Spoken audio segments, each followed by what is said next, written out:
متروک سنتوں میں سے ایک سنت جس پہ آج عمل نہیں، اور وہ کیا ہے کہ ہم کھاتے ہیں، پیتے ہیں، باتیں کرتے، نقص نکالتے، لیکن کھانے کے بعد کی دعا نہیں پڑھتے۔ اور وہ کون سی ہے؟ معاذ بن انس سے روایت ہے، اللہ کے نبی آپ نے فرمایا جو شخص کھانا کھا کر یہ دعا پڑھ لے، الحمدللہ الذی یطعمنی ھذا الطعام ورزقنیہ من غیر حول منی ولا قوۃ غفر لہ ما تقدم من ذنبہ۔ حمد و ثنا اور تعریف ہے اس اللہ کی جس نے مجھے یہ کھلایا اور بغیر میری کسی طاقت اور زور کے اسے مجھے عطا کیا، تو اللہ تعالیٰ اس کے پچھلے گناہ معاف فرما دے گا۔ ابن ماجہ کی روایت 3285۔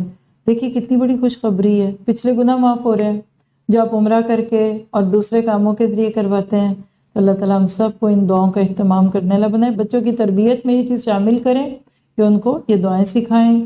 جزاکم اللہ خیر، سبحانک اللہم و بحمدک، اشہد ان لا الہ الا انت، استغفرک و اتوب الیک۔